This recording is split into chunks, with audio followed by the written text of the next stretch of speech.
నువ్వు ఎక్కడికి వెళ్ళి మొదలైంది నీ ప్రయాణం? రోడ్ల మీద అయినా పెయింటింగ్లు వేసుకుంటుండే పాపం రేవంత్ రెడ్డి గారు. మంచిదే, తప్పేం లేదు. చిన్న స్థాయికి వెళ్ళి పెద్ద స్థాయికి ఎవరైనా రావాల జీవితంలో, తప్పు లేదు. కానీ మంచి పనులు చేసి రావాలి. లంగ పనులు చేసి, దొంగ పనులు చేసి, బ్యాగులు మోసి, సంచులు మోసి, దొరికిపోయి జైలుకు పోయి మళ్ళీ అదేదో పెద్ద గొప్ప విషయం అన్నట్టు మళ్ళీ దానికి పోజులు కొట్టుకుంటా. సరే, నీ కిస్మత్ బాగుంది, పేమెంట్ కోటాల ఢిల్లీలో పైసలు ఇచ్చినావు, ముఖ్యమంత్రి పదవి తెచ్చుకున్నావు, అందరికి ఎరికేది. ఇప్పుడు కూడా నెలకు నెలకు ఢిల్లీ పైసలు పంపుకుంటా పదవి కాపాడుకుంటున్నావు. సంతోషం, నువ్వు కాపాడుకో.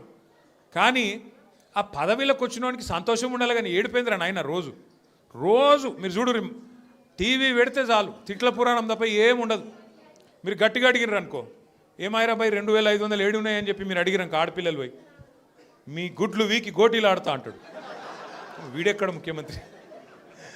ముసలోళ్ళు పోయి ఏమాయిరా బై మరి 2000 పెన్షన్ 4000 చెప్తాను, 100 రోజులు లాంటివి నరక్తివి ఏడవన్నావు తమ్మి అంటే నీ పేగులు తీసి మెడలు వేసుకుంటా అంటాడు.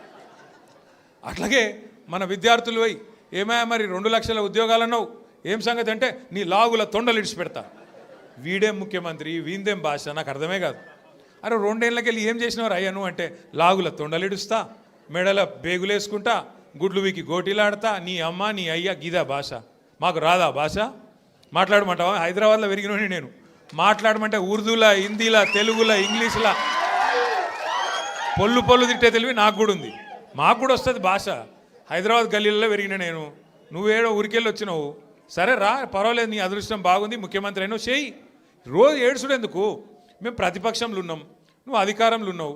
ఇక అంటారు చూడదు సామెత, కనకపు సింహాసనం మీద శునకం కూర్చోబెట్టినట్టు నిన్ను ఆడ కూర్చోబెట్టిన పాపానికి రోజు అరసుడే.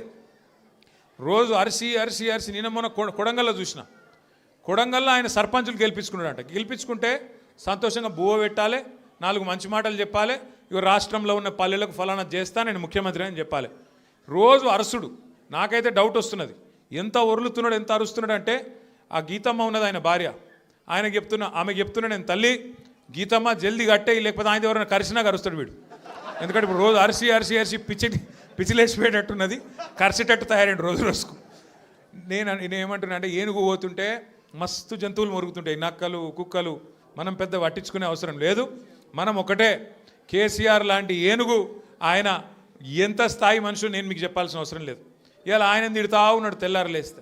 ఒకరోజు ఆయన చచ్చిపోవాలని కోరుకుంటాడు, ఇంకో రోజు ఆయన కాలు ఇరిగింది అంటాడు, ఇంకో రోజు ఇంకేదో అంటాడు.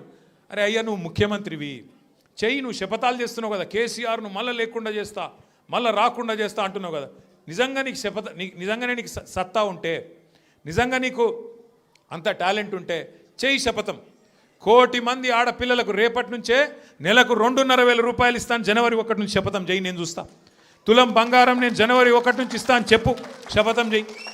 చెప్పు, 4,000 పెన్షన్ సంక్రాంతికి వెళ్ళి ఇస్తా, 2 ఏళ్ళకి వెళ్ళి తప్పించుక తిరిగినా దొంగను నేను, కానీ ఇప్పుడు ఇస్తా సంక్రాంతికి వెళ్ళని చెప్పు దమ్ముంటే. గా శపథాలు చేయి. వీటితో ఏమవుతుంది? నీ ఉపన్యాసాలు, ఊకదంపుడు డైలాగులు ఏమొచ్చేది ఉన్నది వాటితోని? నోటి తీట తిరుగుతుంది తప్ప ఏం రాదు. మాకు రాదా తిట్టనికి? మాకు కూడా వస్తుంది, కానీ నీకు కాదు. నీ కుర్చీకి గౌరవం ఇచ్చి ఊకుంటున్నాం. కానీ ఒకటి మాత్రం నేను పక్కా చెప్తున్నా, దయచేసి మిమ్మల్ని అందరినీ కూడా కోరుతున్నా, మీరు మాత్రం హైదరాబాద్ జనాలకు మీకు పాదాభివందనం చేసినా, నేను ఏం చేసినా కూడా తక్కువనే నేను. ఎందుకంటే మామూలు విషయం కాదు. హైదరాబాద్ చరిత్రలో ఎన్నడూ వరుసగా 2 సార్లు, ఒక్కసారి కాదు, కార్పొరేషన్ ఎన్నికల్లో ఎవ్వలతో సంబంధం లేకుండా డైరెక్ట్గా టీఆర్ఎస్ పార్టీని, బీఆర్ఎస్ పార్టీని మీరు గుండెల్లో పెట్టుకొని గెలిపించి మమ్మల్ని మళ్ళీ కార్పొరేషన్ 2సారి కూడా మా చేతిలో పెట్టింది. అట్లాగే మొన్న శాసనసభ ఎన్నికల్లో కులం లేదు, మతం లేదు, అన్ని కులాలు, అన్ని మతాలు, హిందువులు, ముస్లింలు, క్రిస్టియన్లు గుండెల్లో పెట్టుకున్నారు గులాబీ జెండాను. 24 సీట్లు హైదరాబాద్లో ఉంటే ఒక్క సీటు కూడా మీరు కాంగ్రెస్కి ఇయ్యలే. ఒక్కటంటే ఒక్క సీటు ఇయ్యలే కాంగ్రెస్కి, నమ్మలే మీరు. అట్లాగే ఒక్క సీటు అడ్డిమారి గుడ్డి దెబ్బలో బీజేపీకి పోయింది, ఒక్క సీటు తప్ప మొత్తం సీట్లు బీఆర్ఎస్కే మీరు అప్పచెప్పిండ్రు.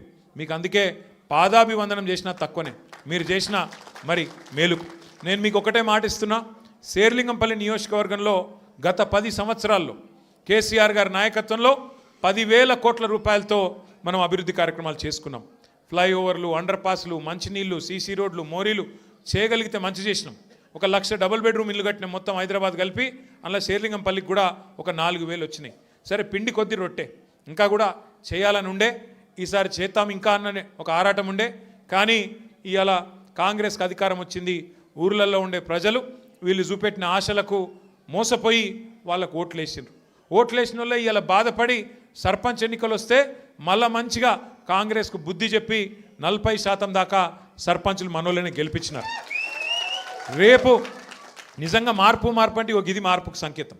నిజమైన మార్పు ఊర్లలో స్టార్ట్ అయింది. హైదరాబాద్లో కూడా చాలా అవుతుంది. ఎందుకంటే చూస్తున్నారు అందరూ నిజంగా వీళ్ళతో ఏమైనా అవుతుందా, ఏమైనా చేస్తారా అని. ఒక్కసారి మీరు ఆలోచన చేయండి. ఎట్లున్నది ప్రభుత్వం ఇవాళ. రెవెన్యూ మంత్రి కొడుకేమో గుండగాళ్ళని వేసుకపోయి ఇవాళ భూముల మీద పడ్డాడు, భూములలో పడి కబ్జాలు చేస్తున్నాడు. ఆయన మీద పాపం ఒక ఆయన ఎస్ఐ గారు, ఎస్ఐఓ సిఐఓ, ఆయన ఇన్స్పెక్టర్, ఆయన హబీబుల్లా ఖాన్ ఆయన పేరు. హబీబుల్లా ఖాన్ అని చెప్పి నిజాయితీ గల పోలీస్ ఆఫీసరు రెవెన్యూ మంత్రి కొడుకు దౌర్జన్యం చేస్తుంటే, భూముల కబ్జా చేస్తుంటే ఆయన మీద కేసు పెట్టిండు. కేసు పెడితే ఇప్పుడు ఆ పోలీస్ ఆయన తీసుకుపోయి ఎక్కడో లూప్ లైన్లో వారేసిండ్రు. హబీబుల్లా ఖాన్కు ఇవాళ నిజాయితీగా పనిచేసినందుకు నజరానా ఇచ్చిండ్రు. ఏం నజరానా ఇచ్చిండ్రు? తీసుకుపోయి ట్రాన్స్ఫర్ చేసి ఎక్కడో ఊరవతల వారేసినారు. అట్లే ఇంకో మంత్రి బిడ్డ చెప్తున్నది తుపాకీ పెట్టినట పారిశ్రామికవేత్తలకు తలకు. ముఖ్యమంత్రి గారు ఇంటెన్క గెస్ట్ హౌస్లో తుపాకీ తలకు పెట్టి పైసలు వసూలు చేస్తున్నారు. ఇక ఇట్లా తయారైంది. ఇక మీ ఎమ్మెల్యే ఉన్నాడు, పేరేమో గాంధీ, చేసే పనులన్నీ గాడిసే పనులు, ఒక్కటి సక్కడి పని లేదు. 11 ఎకరాలు కబ్జా పెట్టిండు కుత్బుల్లాపూర్లో.